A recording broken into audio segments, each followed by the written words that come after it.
I don't think everyone knows that this is what they want to do. I think so many people like me, like I was, Right. are going through the motions of life because they've been told that this is the house that they should be in, that that they should want. This is the type of spouse that they should marry. This is the type of work that will pay the bills, that will set them up for retirement. And I don't think we give people, and maybe this has changed. I have little kids now, and this is one of the things that I'm intentionally trying to change for them, but to really stop and think, what do you want? It's a pleasure to welcome Sarah today. Share a journey about how I feel like a lot of people who on the outside looking into their lives look successful, as we call on paper, yet to understand just how much turmoil is going on underneath there and the battle that they have to fight and that you went through, and just how difficult that can be. Although from the outside we might look at it and be like, oh, they got it easy. Thanks for coming on today and sharing just how difficult that is, and just how deserving you are of the success that you have now that you've gone through all that. And not only that, but what you're doing now to help so many people who are, struggling with that same experience. So thank you so much for coming here today and sharing that with us. So when were you born? What year? 74. Okay, so you're a few years older than me. Okay. But I was just reading. Older than a lot of people, but that's No, it's only a few. But I just was reading, anyone born between 77 and 83, we're kind of this in-between generation where we grew up analog, but our whole adult life has been digital. So we play both.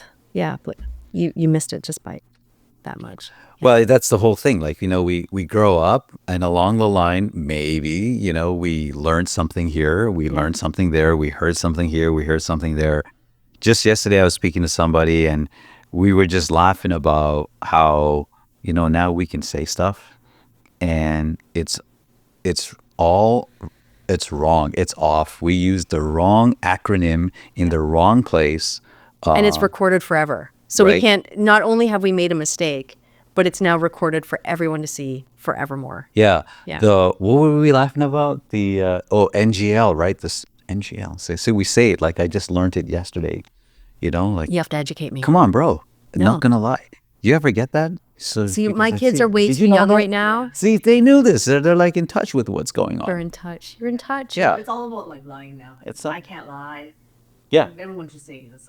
Wow. Yeah, those- See, my kids are still little. I feel like when they're in their teenage years, they'll keep me hip. Oh, yeah. But I'm so not hip right now. Oh, my boys, the kids do that for us.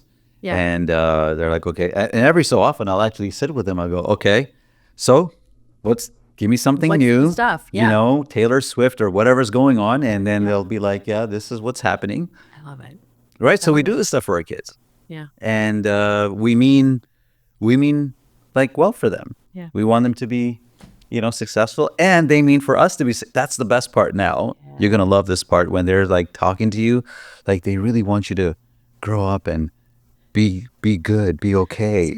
They do. That's awesome. So, you want that for your parents want that for you. And it sounds like even like when you were telling me, right, about your parents, right? Your story is like a success story. It's funny because a lot of times when we hear success stories, right? Yeah. The foundations are exactly the same. It starts with, and my sister's a, I don't know, some kind of psychologist or something, social worker. She's Something. great, Yeah. like smart people Yeah. doing I good. love that you're a big picture thinker. You see, because the details are like, there's something, I don't know. No, she's But- smart. She's yeah. helping people. But one of the things she used to, we've talked about is like the importance of a stable home, a caring, nurturing Yeah. home. And a lot of times for many people who come from homes where there's a lot of fighting or a lot of dysfunction, they look at others who came through a home which was full of like support and the whole thing. And they're like, oh, you had it easy. You don't know what it's like. Not to realize that actually along the journey when you're in a place where there's all kinds of nurturing, all kinds of success, there are still moments where, hey, if this is how something is interpreted, or if this is how something is taken or understood, Yeah. even between parent and child, it can sometimes, like, as it morphs over time. I feel like that's kind of like your story. You like, It's a big part of my story. Yeah. like you grew up like where, like Smith. So it is a big part of my story. So I grew up in a small town. Dad was a doctor, family doctor. Mom was a nurse when they met. And then when they had kids, me, she quit. She Wow. decided to be a stay-at-home mom. But what's interesting, you're absolutely right. And I just want to loop back for what you said, because that's something I had to learn, is that trauma, it isn't about the magnitude of the trauma itself. It's about how we interpret it. Right. So in other words, on paper, my life looked great. My parents were financially stable for a big part of my childhood. Like, that's another story. Right. But there were still things that bothered me, right? There were still things that affected me, and still childhood traumas that on paper might not seem as impactful as if I grew up super poor, always. And I think the thing that I had to reconcile is that just because I didn't grow up super poor, where my parents were struggling to make rent, moving around because they were evicted, there wasn't physical abuse, sexual abuse, whatever, I still had trauma. But there was a level of, am I allowed to feel this way, even though on paper? Right. So there was a lot that I had to That unpack itself in my is, I think, adulthood. also a pressure on Absolutely. well, when you look back on it, right? When you Completely. look back on it, well, when you're going through it, Sarah, like, did you, like, for many out there are not going to relate, but when there's no food in the fridge, right? You feel like what an empty stomach feels like. Yeah. When the house is full of, right down to, like, here's a souvenir from this beautiful place and these great family members that brought everything, it seems like perfect. And then for somebody to say that, oh man, I was feeling not, Yeah. perfectly. I felt like I was going through hardship. Someone's going like, oh, poor you, everything was perfect. And there's a sarcasm to it, 100%. right? But I think what I had to reconcile, and truthfully, I hear so many stories that are very, very similar. My thing was, I was told to get good grades. I was a straight A student. And part of the narrative was, I would get 92 on a test. And my dad very jokingly would be like, where's the other 8%, eh, Sarah? Okay. So there was always this measure of, like, measuring up and needing to be perfect and so forth. So a lot of pressure that back in the 80s, we didn't know that this was pressure. We didn't have therapists and things like child therapists, but there was a lot of pressure to do really, really well, and do really well in school, really well in athletics, because I was, small town, you participate. And we were talking just before this, and I was saying, part of my story is my mom. So one of my earliest childhood memories is seeing my mom feel very disempowered in her choice to stay at home as a stay-at-home mom, and didn't have the financial means to didn't feel like she had the financial means to make other choices. And so her narrative to us as kids was never depend on a man, get good grades, get a good job, go out into the world and carve your own course. Now, can I ask? Yeah, please. So, like, you recall this, she didn't just take 5 minutes and sit you down and go, hey, don't depend on, she wouldn't actually say, don't depend on a man. No, it came in different narratives. How For did example, that come across to you, that this was an interpretation? So and I think now looking back. Yeah, like, what was it Right. like back then is what I'm curious. Because it might have seemed It just came like, in different narratives. For example, right. Don't be a nurse, be a doctor. If you're going to go into medicine, don't be a nurse, be a doctor. She was a nurse. She didn't want me working for a doctor. She wanted me to be the doctor. Okay. If you're going into corporate, because I Okay. landed in corporate early on at 24, Right. the expectation was, okay, you climb the corporate ladder. Okay. there was always be the best at what you do. Right. And there's nothing inherently wrong with that message. Right. But when you take it on and you're like, okay, this is it, and there's blinders on, which, and I'm saying it in there, I had blinders on to other options. It was the path to success. You got kids now, and same. So when we're looking at our kids, we always say like, there's that. Where do you find that balance between pushing them to Yes. just be the best that they can be and not settle, right? Don't settle. Keep going. Work hard at it. To the other side of it, which is like, at some point in time, then there's this feeling that they get that they don't tell you right then and there in that moment that they may not even be aware of is starting to fester of inadequacy, which then sticks and plants and then grows and is fed then not by just what got started with that little conversation of Yeah. where was the other 8%? Where did that go? Yeah. And who wouldn't want to have a doctor as a father? Like what a role model. I know. What a mentor.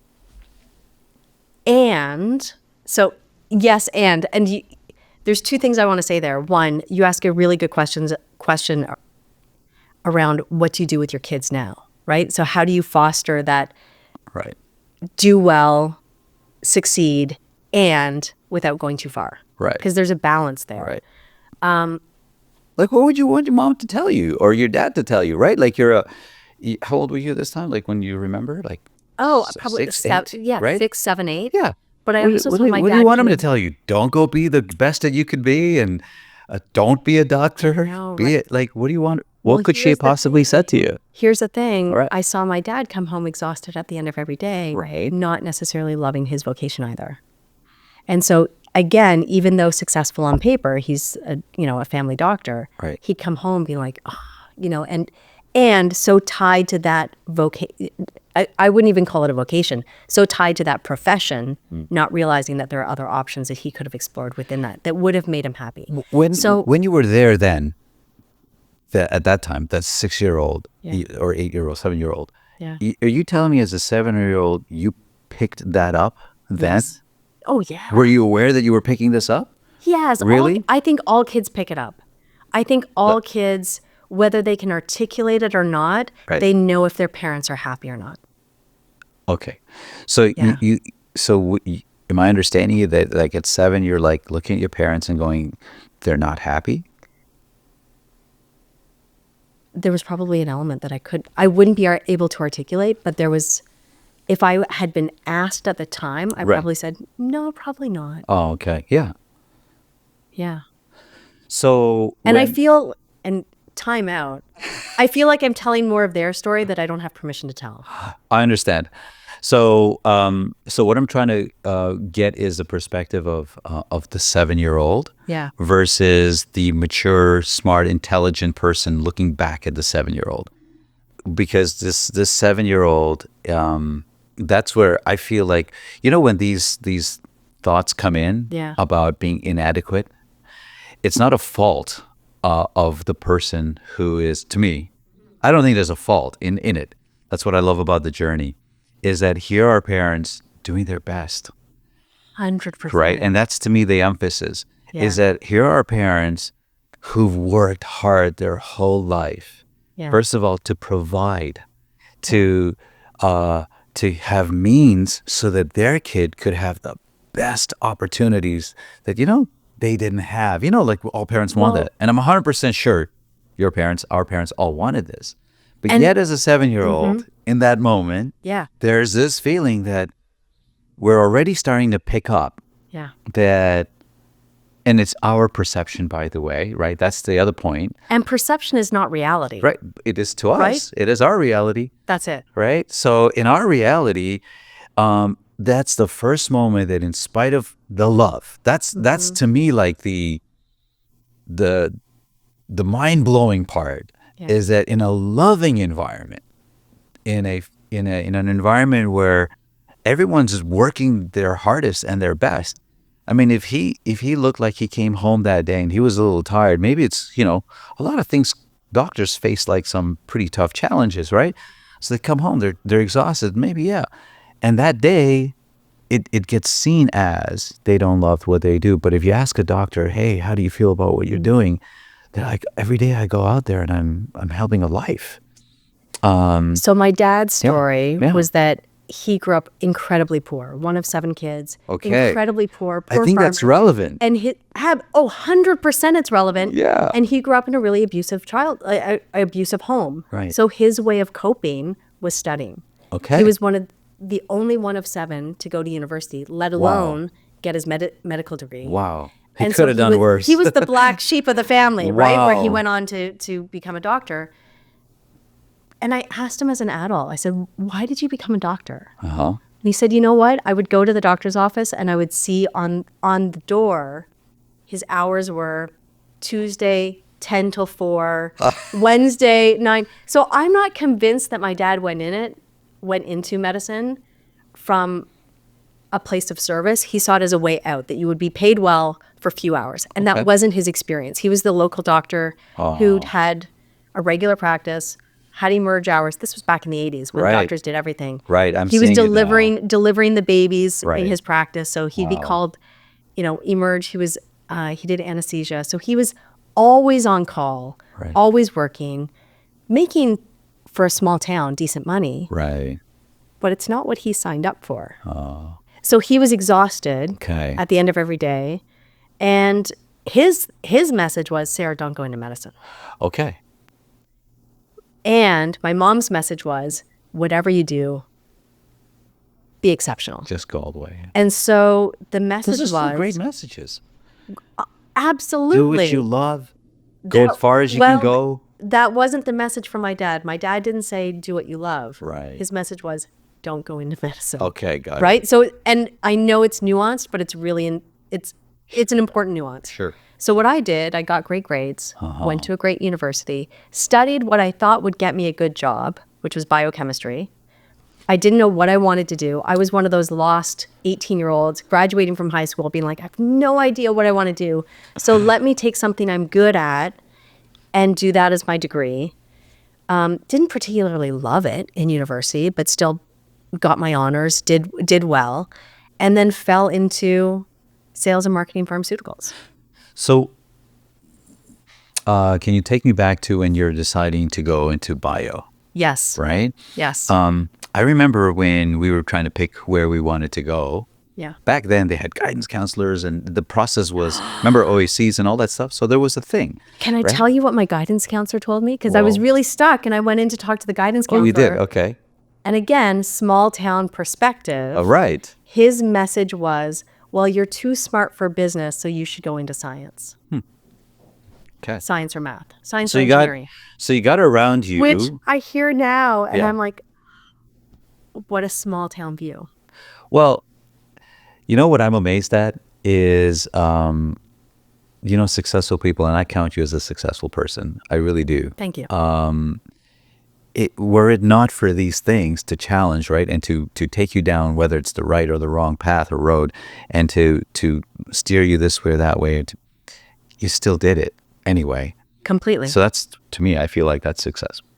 But what's interesting is that if we were to shift a lens on this and ask the guidance counselor, what were you trying to do for Sarah? They're like, I was just trying to help her. Absolutely. Right? I was You're in doing the this best town, thing and for her. everyone Yeah. around us Yes. is going, wait, we did all of these things Yeah. for you. Yes. And you're doing well here. You're getting good grades. You're going to the university that you want, but on the inside. And to be fair, in a small town, at least a small town in the 80s and 90s, the only examples of business people are your accountants, Right. your lawyer, I mean, if you want to call a lawyer because they have their own practice, your corner store owner, your restaurant owner. There were not examples of entrepreneurs. They were business owners, like storefront business owners, but not entrepreneurs as we know it now, as this, as this thing where you're trying and failing and trying again.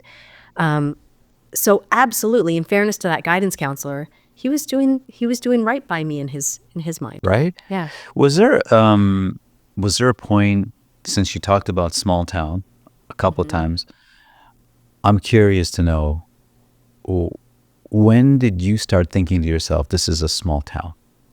Oh, great question.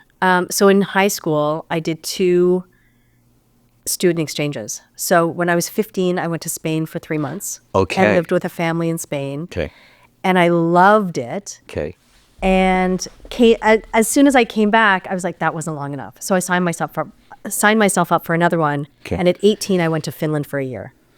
And I lived with 3 families. It was part of a Rotary exchange. Wow. And I lived with 3 families. And when I came back, I had half a semester of high school left. So that was back when we had 5 years of high school. All right. I had half a semester left or half a year left. And I blasted, like I just did everything I could to get through that. And then I knew I couldn't stay You there wanted to responsible. get out of here. Yeah. Yeah. And I was like, I was out and never coming back in my mind. Okay. Yeah. A beautiful place like Smith Falls, where people go to now to get away from, I've heard of Smith Falls. And if you ask people, they're looking for places that are serene and quiet now to get away to. And for a woman, a young woman, for a girl who wanted to see the world and be challenged and, think bigger, it's a small container. Yeah. Yeah. So I'm trying to feel it, right? That you're just wanting to break out. And let's layer on, we started this conversation with, our childhood trauma, got good grades, athletic, very social. I had lots of acquaintances and friend groups, but a lot of angst on the inside. So I just wanted to bust out of there. Quite often the behavior, sometimes when we look at our kids or whatever, and we're like, sometimes we look at them and we're like, what's wrong, man? We're giving you everything. How are you, why are you being so rebellious? But to hear it from the other side now, to understand that, yeah, look, there's this demand to be perfect in this perfect setting, and it wears you down. Like if it's an everyday experience to see that frustration, and then you're like, and I'm not doing what I want to do. Right. No, Part I of see it it. was because I didn't know what I wanted to do. So I instead did what I thought I should do. And so which one was it? Was it like, were the sciences interesting to you, or was business interesting to you and you just did sciences? Like, what?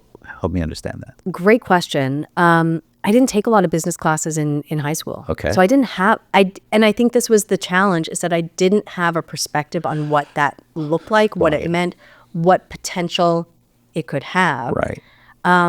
So I didn't know that world because I was so focused on math, science. I was really good at it. I really liked biology. I was really good at chemistry. I was always really good at the analytics, the, formulas, anything that was right. I knew I could figure it out. I was really good at problem solving. Cool. And so I'm like, what better thing to merge those two into biochemistry in university? And I went through it, and I did my honors, which required lab work. It's like, oh, this is so slow.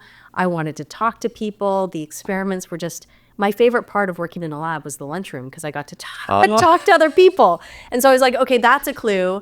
So when I was about to graduate from university, I knew I didn't want to go into medicine because that was my experience watching my dad. I'm like, that had a negative association. Okay. I knew I didn't want to do a PhD because that required more lab work. And I was like, I'm not patient enough for that. Because experiments take time to get results, and then you play, and I didn't have the patience for that. And the other option that most people in my year were doing was dentistry, and I'm like, I'm not really into that either. And so once again, after high school, being stuck of what am I going to do, and then at the end of 4 years later in the same spot, there was an element of feeling really lost. I'm like, okay, what am I going to do, and how am I going to succeed if I don't know what I want to do? And to compound that, was there a feeling that I should know what I want to do by now? Absolutely. Everybody else seems to know what they want to do. Absolutely. Right? Like, Yes. that's got to be a pretty terrible feeling at that time. It's really But tough. I know you walk around, it's like someone's already not only got a plan, they're on their way to their plan. And then you're like, if I'm understanding it right, Yeah. then you're like, I'm not sure, and I'm everywhere I turn, someone already seems to have figured it out except me. Yes. And what are my parents going to think of me if I haven't figured this out? Yes. Was that like a not to bring the parents back in, but it's like a disappointment almost I don't think it was a disappointment. for yourself? It was an expectation of like, okay. And so what do you do when you don't have things figured out and you have no money? What do you do? move back home Okay. to live with your parents for 6 months in this Okay. small town that you swore to yourself you would never move back to. So that was like Feeling of like I don't want to call it failure, but a step back. 100%. 100%. And after living in the world, living on my own, or not on my own, but in Europe as a teenager, moving back with your parents, and 4 years of university, moving back with your parents it absolutely felt like a step back. And every time you see one of your parents' friends, they're like, so what are you doing now, Sarah? What are you like? What are you? There's that. And here's the thing. Because you had all this promise and you were leaving. 100%. And they would have seen you on the cover of a magazine all this somewhere. potential and all this stuff. And so, and I think that's so common for kids now. But in the world before social media, you think you're the only one going through it. You think like I'm the only one that can't figure it out and everyone else is doing their thing and all this stuff. And I felt like I was the only one who couldn't figure it out. With all this promise, I test marks told me I was smart, all of these things. And then fell into pharmaceuticals because I was working for my dad, doing filing in his office, met these pharmaceutical reps who looked happy. They always come in smiling. Yes. And I connected there and I landed a job in Now you know pharma. why they have to seem smiley. It's just Absolutely. part of the game. Now I It's know part of more. the game. Yeah. Now I know more. Fell into sales, didn't like it at all. The rejection, I was, things had You changed. got to talk to people. I got to talk to people. And so my answer to that of not loving it is I'm going to work hard and move up into marketing because I love the strategy. I love the figuring out the strategy of things. And so I worked harder than most of my peers as a 24-year-old who didn't know any better. Right. I just worked my butt off. Right. Yeah. And then a couple years later, I got promoted and then was off to the races. Okay. So I keep seeing success after success. Everything that you go after, you seem to be, hitting on, and you're In hindsight, right? right. No, but It that's didn't what I'm feel saying. like that in right? that 6 months living in my parents' basement, so to speak. Maybe not literally, but it felt like that. You ever hear sometimes, not your parents Yeah. saying, but other parents saying, "Oh, the kid's back," or "We want them to." My dad's thing was, she's off the payroll. You actually Once I was off the payroll, in his terms, off the Right. payroll, then it was okay. Yeah. So then landed in something that I didn't necessarily enjoy. right. But after a couple of years, everything pointed to I'm good at it. You just keep going. And so I would get promotion after promotion. I was moving cities for every promotion.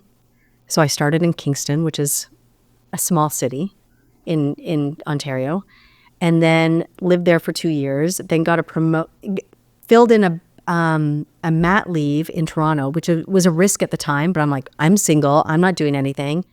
I'll cover a mat leave, which was a promotion. And then I put my name in to go into head office, which was in Montreal at the time. And not many people were willing to take that risk because it was a 1-year internship. There were no promises at the end. I'm like, sure, I'll do it. And I loved that. And I finally found a role in Montreal. What did you love about it? It was marketing. It was strategy. It was thinking outside the box. We were launching a new product. The learning curve was so steep. I was in an office and with people. So I'm a people person. I know sales is it's a people-oriented job, but when you're on the road, Also transaction-oriented, right? it's also transactional. It can also be lonely when you're driving 2 hours between Right. offices because I was in rural Canada. Gotcha. So I was finally in an office where I get to be with people every day, Gotcha. swap ideas, and I loved it. And then, so I was in the office in marketing at 28, I think, 27 or 28, which at the time was like, Yeah. I made it. Like I was doing talks to 200 people at a launch meeting for the company president. Like I was on top of the world. And then, and I loved the company. I loved everything about it. And then we were bought out. The day of the launch, the day I was like on top of the world, our company was bought out. And that meant being merged with another company, which meant I was moved from a product and a team that I loved to a different, for whatever reason, as politics happens and as mergers and acquisitions happen, a lot of things were out of my control. And also, you see people who are now let go, good people. And so at 28, 29, I just thought like I'd hit the jackpot. And then reality hits and you're like, oh, right, I'm just a number, just like these people who have been let go or moved around or shifted. And the feeling comes back of like, I don't know what I want to do. A little, well, not yet. I'm You still like still- making the best of it. Okay. Working on a product, which now, even though the great people on that team make the best of it, this is where there's bigger budgets. We're being Right. sent to Europe 3 times a year, first class, all the way for conferences, I'm just living on paper, living the high life, Okay. Mohammed. Like, company car, computer, laptop, phone, all this, like the expense account, all That sounds the like the stuff. kind of person who gets invited to career day Totally. in high school Yeah. and university, and they're like, hey, tell us how you did this, how you Completely. got here. Completely. Because that's where everybody wants to be. Or it sounds like when we were in school. 100%. So then you look at this 30-year-old and everyone else in the company is like, oh, you made it before you were 30. Like, it's such And a you're big deal. making And like bank. decent money. Yeah. I was making 6 figures at 30, a manager, getting the title, the expense accounts, the big budgets, all this stuff, which was really, really fun for a long time. Like, was fun for a time. And then 30 happens, 31, we go through another merger and acquisition. So a year later, another acquisition, get moved to Toronto into what turned out to be a very political company. So I was used to meritocracy, where you work hard, you do your thing, and you're promoted. And all of a sudden, I was in this environment where you have to do your round of duty essentially on, and do what you're told to do from a company perspective, to do the right position. And then you check the boxes, so to speak. Have you checked the box of that position? Okay, then 2 years later, you'll move to this, and it's very laid out, and you're playing the political system, which was not my thing So at all. you're a problem solver, though. Yes. And does not the mind of the problem solver say, well, if this is the challenge, then this is what I'm going to do? When does it start looking to that mind that, wait, no, this is not what I want to do? Where does the problem solver, because the typical problem solver who you've been says, well, this is the next challenge. Oh, this is a tough one. Great question. Like the learning curve is steep. You said that earlier. Great Well, here's question. another learning curve. I think at some What was the point- difference between that? Because I think there is a difference. What did Yeah. you think the difference was? Or was there one that you even noticed? I think the environment that you're in, and I know the environment I was in, I had a boss I didn't respect. Sure. What I felt was an environment, it was like landmines everywhere. You didn't know Right. what. And so it was a combination of a whole bunch of things. I'd been moving around for every promotion, so I didn't have a really strong social network because I was making friends wherever I went. Okay. Personally, my romantic relationships were like nothing was working because I was dedicated to work and I was, married to work instead of Sure. putting priority on that. Sure. And as a woman in her early 30s, time starts ticking. You're like, what's wrong with me? I can't hold, I can't keep a relationship. My health was failing. I was so burnt out because I was doing all the stuff to keep climbing the corporate ladder. Mohammed, I found myself at 33 probably, around that, where I was getting autoimmune symptoms. I was getting acne all over my body, which at 33. I was seeing a chiropractor once a month because my back and neck were so stiff from the stress. My body was falling apart. So my relationships weren't strong. That's putting it very lightly. Social network was weak. And then to be put into a work environment where all of a sudden all of your gifts and things that were valued are no longer valued. It was really tough. And I started looking around and I started looking up the corporate ladder. I'm like, these women are experiencing the same thing, only worse. And do I want that? No. So I don't want to move up anymore, which had always been the goal. My life was falling apart, even though on paper, so my dad is like, yeah, but you have a pension. Yeah, but you have the company car. Making six figures. You have everything people have always told you is success. You have indicators that are telling you you're successful. On paper. And you have indicators that are telling you this is something's not right. Something is not working. And by that time, I'd met enough people in Montreal and Toronto who were entrepreneurs and business people. I'm like, ooh, that looks interesting. Maybe I'm meant to do that. Like, and I didn't even know at the time, maybe I'm meant to do that, but I'm like, that looks fun. Can I ask you a question along the way? Yeah. This happens to so many people, Sarah. I know. It happens to so many people. And those moments right there, right? And I know, it's your world, but we live sometimes in a relative world. We compare ourselves. Yes. You talked about it in school. People knew where they wanted to go. Did you ever sometimes feel, and what kind of kept you sometimes even locked in on this path, was when you did look at others who were, say, making less, who weren't getting the first class tickets, who were not speaking in front of 200 people and launching, people who you knew because you had all these friends that you were making along the way, who you kind of, let's just say in some senses, passed. And you kind of looked back there at them and were like, was there ever that feeling that, like, I'm passing all these people? Who am I to be unhappy? Like, who am I to be so, I should be grateful. I should, like, this is what so many people would aspire to. My question is, though, when you looked at them, right? Yeah. And having passed them in that sort of sense. Yes. Like, I'm making this and I'm doing this. And they're not. And so therefore, I'm doing better. I'm in that top 10 percentile. Yeah. I'm getting closer to being in the top 1%. And I'm getting closer to being perfect. So they almost seem, looking at them in their stations where they were somewhat relative to where you were. Right.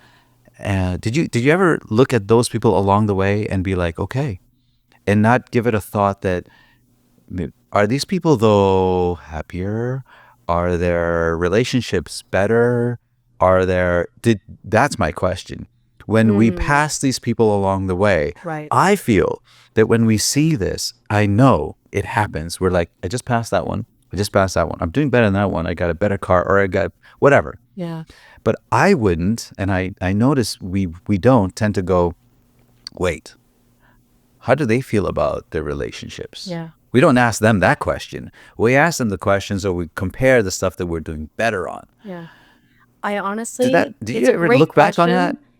I never I thought never even about noticed it that it. way. Yeah. I never thought about it that way. And so we keep on. I would never, like, it didn't occur to me to think that I passed someone. Okay. And to wonder if they, you know what I do though?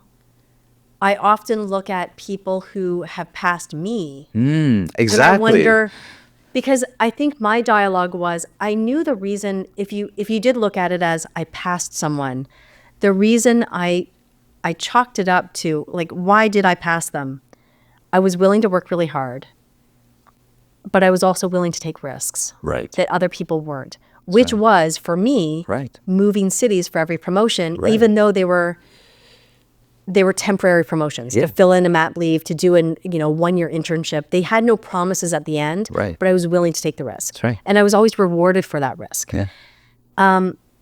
But I do wonder sometimes, people who have passed me, or have something that I aspire to, I'm like, I wonder what the trade-off they made to get there. Because I think this whole, yes, that's the thing, right? Right. So Which th- makes that, me be just more grateful for where I am now.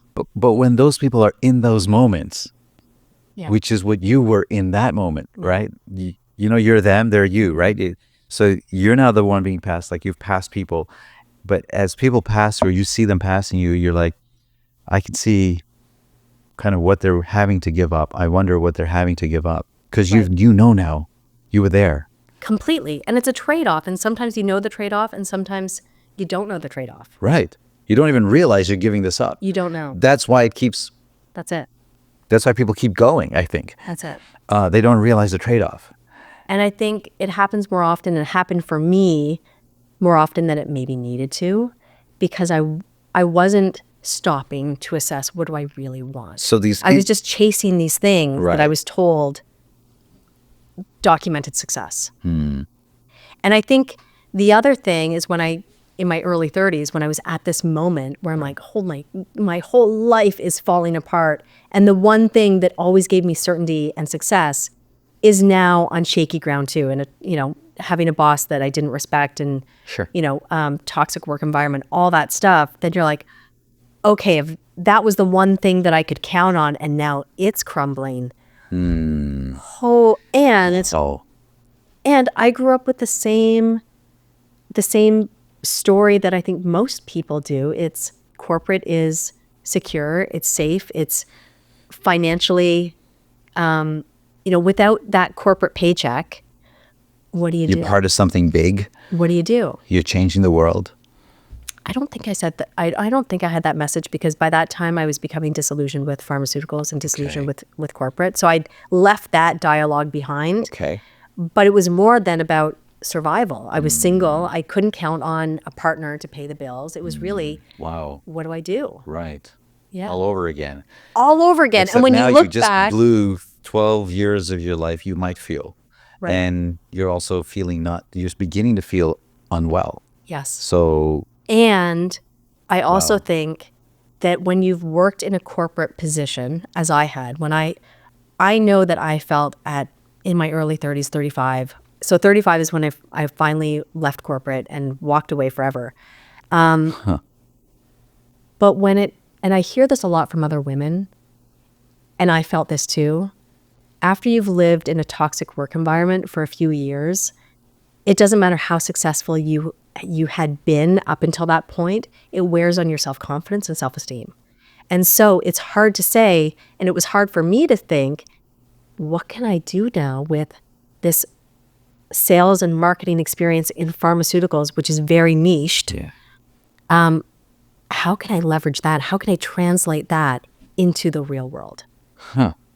And I think a lot of, and it's only now after talking to so many other women in the same situation that I realized that that's a common story. At Yeah. the time, I was like, very similar to when I was 18 and 24. I'm like, I must be the only one going through this.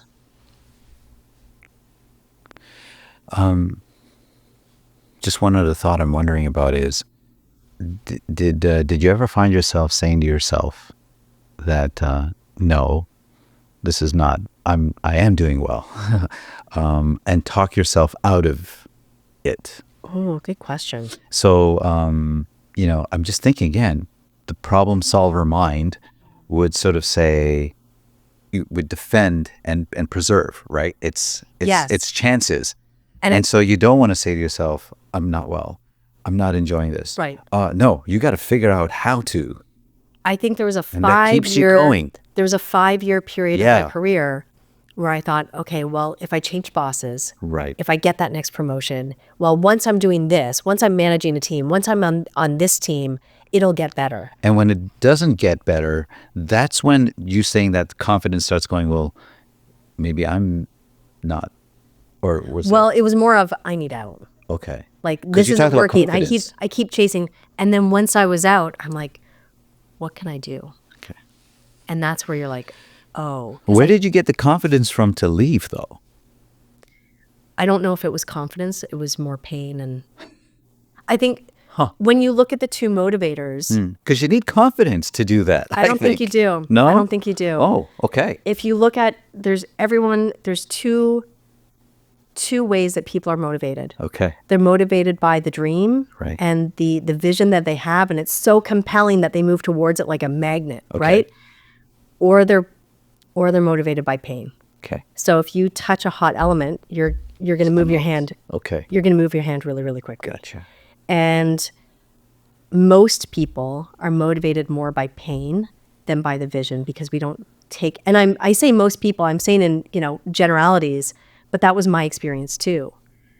I hadn't taken the time in those 5 years to be like, what do I really, really want? If I start from scratch, what do I really want? And instead I was, okay, well, I'm here and the next obvious position is this. Maybe that'll make me happy. Instead of, and we hear now about vision boards and everything, but that really is like, what do I want if I'm not starting from here? And just what do I want? So you didn't even have something that you're like, I'm going to go do this. Your situation was this pain, we need this to first. Correct. Huh. So I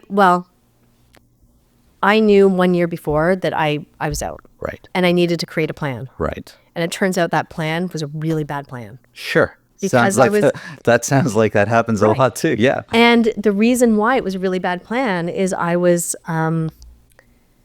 hopping up on an opportunity again, instead of really stopping and saying, what do I want to do? So at the time, Canada had I was really into health and wellness. I still am. At the time, Canada had just changed its regulations that allowed cold pressed juices to be bottled in a way that would preserve their shelf life for longer than 3 to 5 days. Right. Before that, it was just really fresh cold pressed juices. It would only last for 3 to 5 days, which meant you couldn't distribute it. It was your local juice bar. Sure. And the same year that I left corporate, Canada changed its regulations that you could do something called high pressure processing, which allowed the juice to be maintained for up to 30 days, depending on the juice. I was like, oh, this is the opportunity. I'm gonna leave. There. There's a lot of opportunity. I'm gonna do this. And there was also a lot of ego attached. I'm like, I'm gonna show them that I can do it. I'm gonna prove it. So I left corporate, manifested an exit. That's a whole other story that I'm happy to talk about, but I manifested an exit, and I knew that I wasn't going to go back. And I don't know why, but I'm like, I'm going to figure it out one way or the other. Right. So I pursued this cold pressed juice business. I spent tens of thousands of dollars. Oh, you started a business. I started a business. Okay. I thought you were joining it. You started a business. I started a business, spent tens of thousands of dollars in the marketing and, webs, all the stuff, the logo, all the stuff. And then right before launch, the manufacturing fell through. Of course. And of course, right? Of course. And I'm making this long story short, less long. But in the meantime, this whole year of or 9 months of getting it up and running, it felt like a slog. It felt really like I was, okay, well, I'm going to do this and I'm going to make it happen. And it didn't feel like things were falling into place. Meanwhile, the bank account is like this. Yeah, exactly. Meanwhile, the bank account, and I'm the only. You're like, I'm not moving in with my parents again. That's exactly. Come on. Yeah. Did you say that? Absolutely. I'm like, what am I going to. My mentality was, and this is speaking to how much pain I was in, I'm like, and my confidence and self-esteem, I'm like, I'll work at Starbucks. I'll do whatever. Like, I was willing to work at Starbucks just to pay my mortgage versus going back to corporate. Wow. Okay. But also speaks to my self-esteem at the time and how I underestimated all the skills that I had acquired along the way. Right. Right? To think that I would have to step back that far. Right. So get to launch of this juice company and the manufacturing falls through and I do everything. I'm calling manufacturers all over the East Coast of North America, not just Canada, but North America. I'm looking at I put in a bid to buy the operation, like buy the manufacturing plant. Wow. I was willing to mortgage my condo. Whatever it takes, like whatever it what a takes, risk. and it fell through. Huh. And talk about disheartening. Yeah. So what really drew me to doing this podcast is the concept of breaking with Muhammad, and I look into this as all the things that break us along the way, but really break us open. Yeah, 100%. And break us open to new opportunities, to growth. And I know you talk about growth, but for me, it's recognizing that all of these failures, like I look back now and I'm like, oh my goodness, thank God that Right. juice company did not happen. Thank goodness. It was the best thing. Yeah. But I also look back on relationships where I was like, oh, this is the man of my dreams, and it didn't work out, and I was heartbroken. And I look back now being married with an amazing man who's an amazing father, having Right. these, and I'm like, thank goodness that relationship didn't work out, because Right. he wouldn't be the father that I Right. have, the father of my kids that I would want now. Same thing with corporate. Like, thank goodness it didn't work out, because it's the only way this life would have opened up to me. Same way, and it was really hard in the moment, this juice company fell through after investing tens of thousands of dollars. I look back now, I'm like, thank goodness, best thing that could have happened to me, because I look back now and it was just me chasing that next thing that I thought I should do. The pieces made sense, so I should do it. I had no business starting a juice company. I had no business. And the truth is, I was more drawn to the money I thought I could make versus the work that was involved in making it successful. Sarah, for people who come through a place where everything around you constantly is in this state of stability, people around you are constantly successful, clear on what they want to do. I see it all the time. It's around you. It's around you. It's around you. To have a question in your mind about, but I'm not enjoying this. But the other stuff is unknown. So I'm actually going to disagree with you. Really? I don't think everyone knows that this is what they want to do. I think so many people like me, like I was, Right. are going through the motions of life because they've been told that this is the house that they should be in, that Right. that they should want. This is Right. the type of spouse that they should marry. This is the type of work that will pay the bills, that will set them up for retirement. And I don't think we give people, and maybe this has changed. I have little kids now, and this is one of the things that I'm intentionally trying to change for them, but to really stop and think, what do you want? So for example, with my 5 and 3-year-old, when they're having the biggest meltdown, instead of saying what's wrong, or our question is always, what do you want? Not what's wrong, not like what happened. So what do you want? And I don't think enough people either take the time or give themselves permission to really be honest. And as a result, and I am an example of this for the first half of my life, I was going through the motions, doing things that I was told would be successful, instead of really stopping to think, is this what I want? So an intelligent, capable, person with all the resources that does what they don't want. It's possible, and it happens. And it's to not deny to yourself that you're not doing what you want, and that you can. Yeah. And today, when you look at kind of like the choices you made to where you are, do you feel any of that I don't know what I want to do? Or are you doing what you want to do today? I'm absolutely doing what I want to do Oh, I love today. that. That's congratulations. Absolutely. There's without a doubt. Look at that. And Wow. yeah, no, To without just a hear- question. I'm so happy to hear you say that the way you're saying it. Absolutely. Like Good for you. I took the time to figure it out. Yeah. And I think the reason for me, and I think it's really common for others, the things that held me back were, I'm going to disappoint people. Yeah. What will people think of me if I'm I got, degree in biochemistry. This was my work You could experience. be vice president today. Maybe, You know? maybe not, because, Right. was my heart in it? Probably not. There are a lot of vice presidents that don't have their heart in it. True. You know, True. I wasn't like willing doctors that don't have their heart in Right. it. So I'm going to disappoint people. Yeah. I've put all this work into something and now I'm shifting courses. Will it work? Right. Will it work for me? So Right. maybe it's worked for other people, but will it work for me? Right. Which is a hard story and a hard narrative to redo when you're coming out of a toxic work environment. Like it's something you actively have to work on. I actively had to work on. Yes, I can do this too. Yes, it is possible.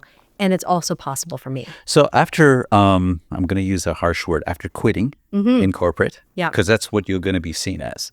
You quit, right? Well, I mean, technically I was laid off, Like, but, okay.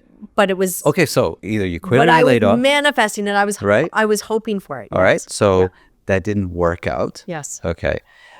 Then you go into a business right out the gate. Yeah. That doesn't work out. And yet you didn't go back. You kept going. What was it that made you go, like, take that next step? Great question. I think I didn't know what it could look like, but I knew I had to try. But can I just tell you, It's a big risk. a huge risk, which is even harder to do when you go home to visit your parents. And literally the first thing your dad asks every single time you go home Yes. is, when are you going to get a real job, Sarah? Wow. Like literally years would go by.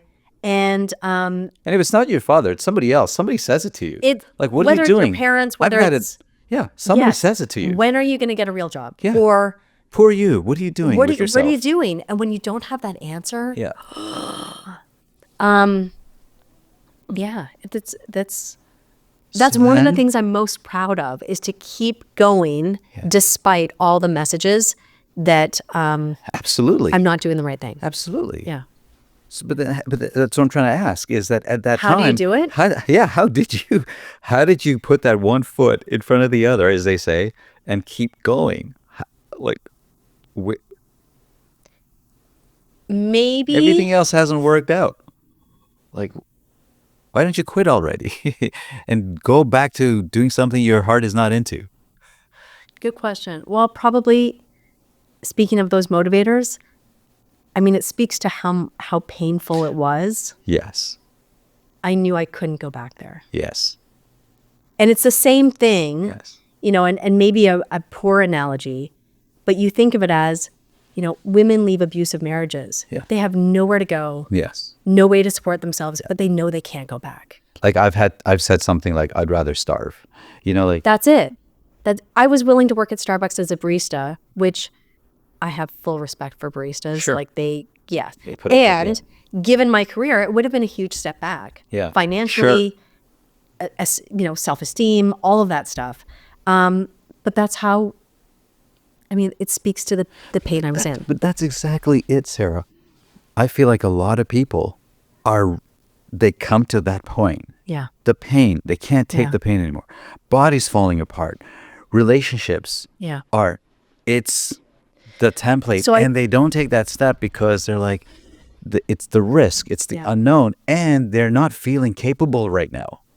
What do you say to those people who are just at that point? I think they're we- like, you got lucky, Sarah. You're smart. I'm not as smart as you are. Really? I don't believe in luck. I think we create our own luck. Okay. I think it's, pretty sure Oprah said it, but it's preparation beats opportunity. Sure. So I was ready for it. I was always open to it. But You were open to it. I was open to it. And I think so many of us, I won't say everyone, but I would say a big proportion of people, we get these moments where we're at crossroads. Yes. And I saw it, end of last year was a great example. I talk to a lot of women. That's just part of what I do now. And I heard a lot of people almost like, I'll use a sports analogy, you just slide into home base. I heard from a lot of women where it felt like people were sliding into the holidays, just like, oh, I'm spent, Yes. I'm burnt out, make it end, I can't wait for this. But we meet these crossroads all the time. And I look at it now as you're given an opportunity to contract into what is comfortable and known, or expand into what's possible. Even when we don't know what it looks like, there's uncertainty. We don't know we don't even know that there is a staircase. We just see that there's one step ahead of us. And it's an opportunity to expand and take that one step up. And that's what I did. I'm like, I don't know what this could be. I have no idea, but I'm willing to expand into it. And we hear this. You've heard stories like this. We've all heard stories where people go through rounds of layoffs. Like it's almost like they're on this merry-go-round where you get laid off and you're like, okay, I'm going to get back into corporate. I'm going to do the LinkedIn, the resumes. Sure. I'm going to go back in. And then the next year, new company, layoff. And we hear this in relationships where you end up dating the same person. You look at the last 3 relationships and they're almost carbon copies of each other in terms of the issues dealt. And when we experience this, and I experienced that for the last 5 years of my There's a corporate... familiarity to it. Is that it? Yeah, either we need to make different decisions. I look at it now, you can use your language, whether it's God, Allah, I look at it as the universe. You can Right. say higher power, Sure. quantum physics, we can talk, Right. whatever language you want to use. I say, this is the universe giving you clues that it's time for you to make a different decision, step into what's possible for you, expand. Wow. And when we don't listen and we contract into old ways, we're given another opportunity at some point along the way. And my belief, and I've seen this enough times that I really do, we see it, is that if you ignore the opportunities to expand, eventually you're going to be given enough opportunities. Eventually, you're going to be forced into it one way or the other. Okay, last question. Yes. Someone looks at you, Sarah, and says, with what we just said, but Sarah, you are a strong person. I'm not as strong as you are to do this. I don't know what to do. Yeah. I don't know what my next step will look like. Yeah. What do you say to that? No one is born a bodybuilder. Strength is honed. Just like going to the gym, you don't start with 200-pound weights, you start with 5. And so if someone looks at me saying, you're a strong person, it's because I've built up the strength, starting with 5-pound weights, then going to 10, then going to 15. And you get to the point where you're making bigger decisions in life and expanding into more. But that's available to everyone. Everyone. And if you start off at 20, I was given opportunities at 18 and 24 to make different decisions. And it took me until I was 35. I talked to women who are at 55 or 64 and still making and having those opportunities. And we're always given those opportunities to expand into it. But you can start anytime. Anytime. My whole story is not unique.